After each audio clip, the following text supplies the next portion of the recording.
एक सच्ची घटना जो आज दिनांक 15 जुलाई वर्ष 2023 दिन शनिवार को मेरे साथ घटित हुई, जिसके लिए मानव जीवन भर भटकता है। मैंने उन्हें साक्षात देखा, परंतु कहते हैं कि इंसान भी कहीं ना कहीं चूक तो कर ही जाता है। इसके अलावा इस सच्ची घटना से ये साबित होता है कि श्री महादेव हमेशा अपने चाहने वालों की पुकार को सुनकर दौड़े चले आते हैं। ठीक उसी प्रकार जैसे वर्षों पहले श्री केदारनाथ धाम में बाबा ने स्वयं प्रकट होकर केदारनाथ को जागृत महादेव का प्रमाण दिया था। जागृत महादेव वाली वह वीडियो ऊपर आई बटन में आपको लिंक दिया जा रहा है, आप वहां से देख सकते हैं। इसके अलावा आपको वीडियो के डिस्क्रिप्शन में भी उस वीडियो का लिंक मिल जाएगा। अगर भक्तजनों की इच्छा हो तो जाकर उसे अवश्य देखना। तो चलिए फिर आज इस घटना पर वापस आते हैं जो आज मेरे साथ घटित हुई। मैं और मेरी पत्नी अपने कार्यस्थल पर पहुंचे ही थे कि मेरी नज़र 4 दुकान छोड़कर एक बंद पड़ी दुकान के शटर के सामने बैठे एक बाबा जी पर पड़ी। भगवा लिबास, सिर पर जटा, उम्र तकरीबन 60 से 70 वर्ष रही होगी, कद ऊंचा और हाथ में एक काला बरसाती छाता। जबकि मेरा एहसास ये कहता था कि जब मैं स्कूटर को खड़ा कर रहा था तो शायद वो ठीक मेरे सामने से निकलकर ही वहां जाकर विराजे थे। मुझे अच्छे से याद है उनके हाथ में एक काला छाता और एक कमंडल नुमा पात्र भी था। खैर, मैं कार्यस्थल का शटर उठा और दरवाजे को खोल वहाँ की साफ सफाई और अन्य कामों में लग गया। चूँकि यह सारा काम हम दोनों मिलकर रोज करते हैं तो हमारे लिए इसमें कोई नई बात न थी। प्रतिदिन की तरह मैंने अपनी धर्मपत्नी से कहा कि आप अमुक अमुक कार्य करके चाय नाश्ता तैयार कर लीजिएगा, तब तक मैं साथ वाली सोसाइटी में बने शिव मंदिर में होकर आता हूँ। शिव मंदिर की दूरी मेरे कार्यालय से मात्र 100 मीटर ही है। मैंने जल में शक्कर डाल पात उठा, हाथों में थाम लिया और नंगे चरण अपना मनपसंद मंत्रोच्चारण करते हुए मंदिर की ओर बढ़ चला। कर्पूर गौरम करुणावतारम संसार सारम भुजगेंद्रहारम सदा वसंतम हृदयारविंदे भवम भवानी सहितं नमामि। कर्पूर गौरम करुणावतारम संसार सारम भुजगेंद्रहारम सदा वसंतं हृदयारविंदे भवम भवानी सहितं नमामि। ओम नमः शिवाय। कर्पूर गौरम करुणावतारम संसार सारम भुजगेंद्रहारम सदा वसंतं हृदयारविंदे भवम भवानी सहितं नमामि। 10 कदम चलते ही मैंने गली की दाईं ओर से उन्हीं बाबा जी को आते हुए देखा। ऐसा संभव था कि शायद वो उठकर मेरी दुकान के आगे से चले गए थे और तब मैंने उनको देखा था, जिसकी बात मैं अभी आपसे आगे करूँगा। अगले 10 सेकंड में हमने एक दूसरे को लगभग क्रॉस किया और वो अब मेरे 5 कदम पीछे पीछे चल रहे थे। चूँकि यह महीना सावन का है तो बाबाओं का तड़के ही ऑफिस, गली, मोहल्ले इत्यादि में यहाँ वहाँ आ जाना और भगवान का नाम जपना, हरि कीर्तन करना और भिक्षाटन करना एक आम बात थी। मैं झूठ नहीं बोलूँगा, परंतु उन बाबा को देख मुझे उस समय ऐसा ही लगा था। मैं अपने मंत्रोच्चारण में व्यस्त था तो बाबा जी के भजन भी मेरे कानों में पड़ रहे थे। वे बारंबार शिव शंकर भोलेनाथ का नाम जप रहे थे, उनके जयकारे लगा रहे थे। चूँकि वह मेरे पीछे थे तो मुझे लगा कि शायद वह भी मंदिर में ही जाएंगे। सोसाइटी का छोटा गेट खोल सिर झुका मैंने मंदिर की तरफ प्रवेश किया, परंतु बाबा मंदिर में ना आ सामने वाली एक अन्य बड़ी सोसाइटी की तरफ प्रस्थान कर गए होंगे, ऐसा मेरा विचार था। क्योंकि अधिकांश मंडली और टोलियां भिक्षाटन हेतु ऐसा ही करती हैं और यहाँ वहाँ विचरती दिखाई पड़ जाती हैं। खैर, मैं मंदिर गया, महादेव जी को जल अर्पण किया, 5-7 मिनट वहाँ ठहरा और तिलक लगा, प्रसाद ले अपने कार्यालय को वापस आ गया। अंदर आकर मैंने हमेशा की तरह अपनी पत्नी के माथे पर तिलक किया, जिसे मैं वीर बजरंगबली के चरणों से प्राप्त करता हूँ। पत्नी को प्रसाद दिया और उसके बाद हम अपने दैनिक कार्यों में जुट गए। चूँकि सुबह का नाश्ता और चाय हम अपने कार्यालय में ही करते हैं, जैसा कि मैंने पहले भी आपसे बताया था, तो अब तक चाय और बिस्कुट का नाश्ता तैयार हो चुका था। चाय सामने के टेबल पर स्टील के गिलासों में डाली जा चुकी थी, परंतु ना जाने क्यों मेरा दिमाग उन जटाधारी बाबा में ही अटका हुआ था। बल्कि मेरी पत्नी ने अपनी चाय पीना आरंभ कर दिया, परंतु पता नहीं क्यों मुझसे चाय पी ही नहीं जा रही थी।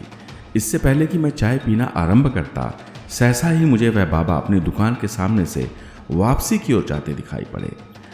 लगा मानो वह कनखियों से मुझे गहरी नज़र डालकर देख रहे हों। उनका चेहरा, रूप और दृष्टि अभी तक मेरे जहन में एकदम ताज़ा है।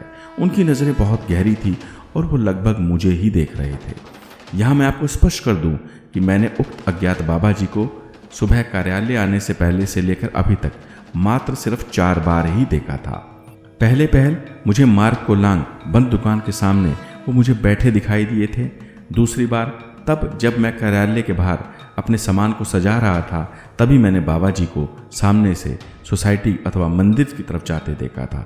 तब उनकी पीठ मेरी तरफ थी, कद ऊंचा, सिर पर जटाएं बंधी थी, अमूमन जैसे महात्माओं के होती हैं।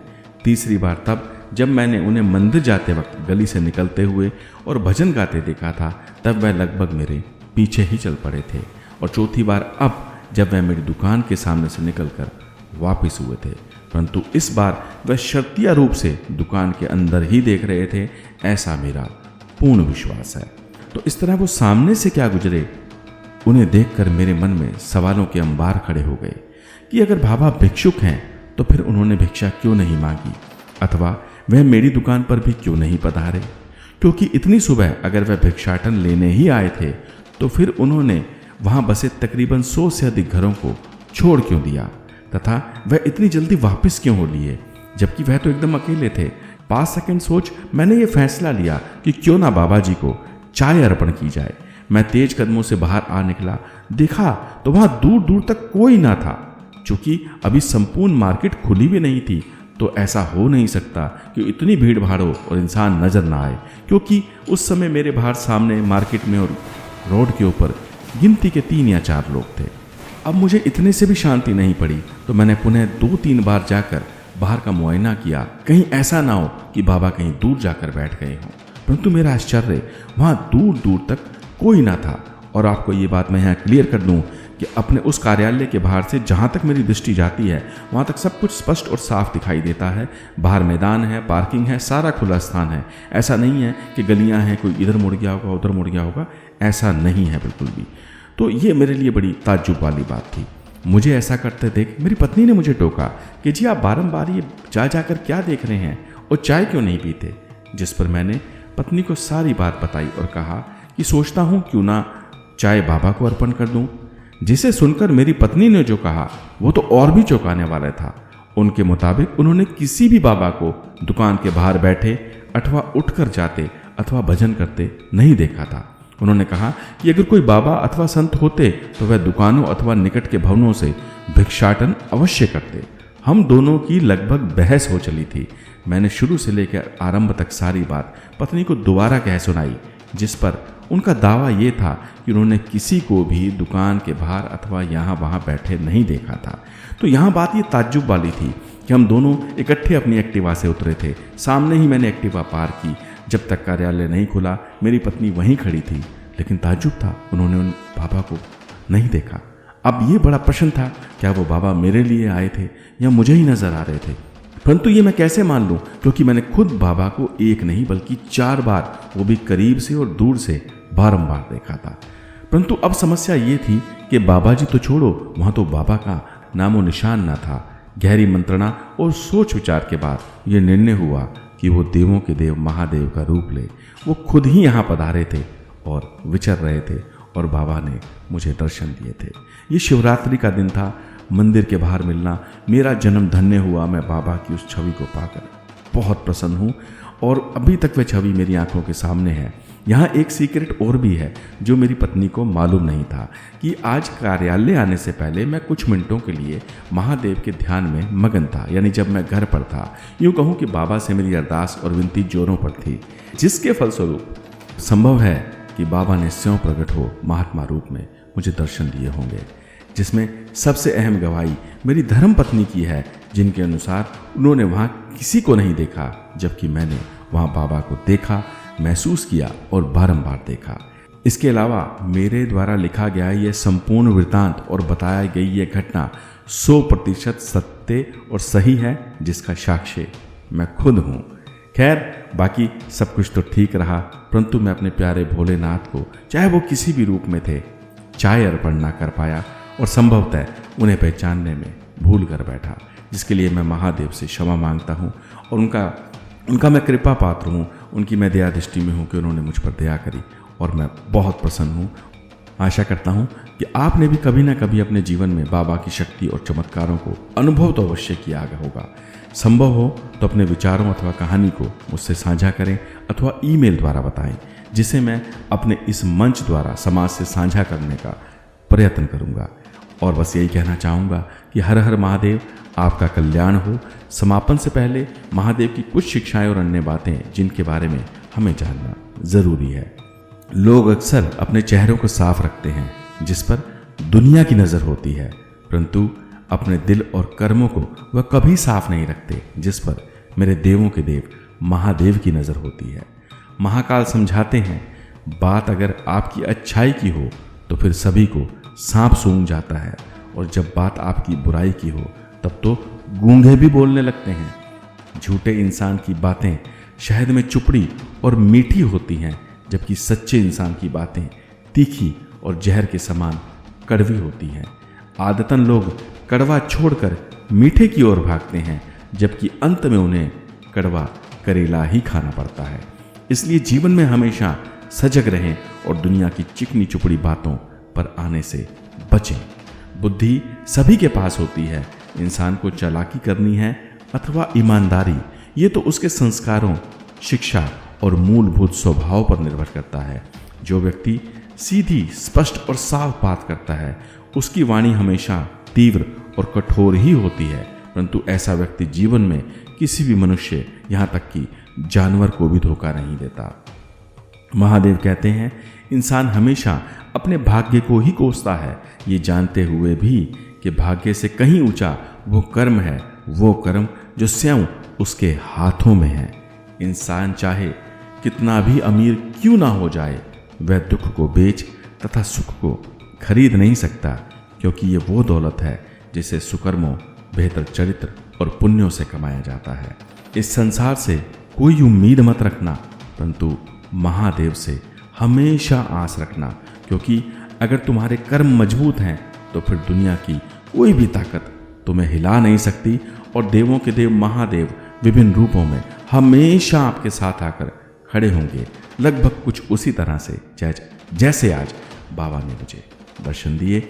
आप सभी का कल्याण हो, आप सभी खुश, प्रसन्न और बहुत लंबी सुखी जीवन को प्राप्त करें, यही मेरी महादेव से कामना है। अंत में यही कहूँगा, कमेंट में हर हर महादेव, जय भोलेनाथ, जय शंकर, जय महाकाल, जय बर्फानी बाबा, जो आपको अच्छा और प्रिय हो लिखकर अपनी हाजिरी लगाएं और बाबा का आशीर्वाद प्राप्त करें। चैनल को सब्सक्राइब करें, वीडियो को लाइक करें, आगे शिव भक्तों में शेयर करें, ताकि दुनिया का उत्थान हो। हर हर महादेव।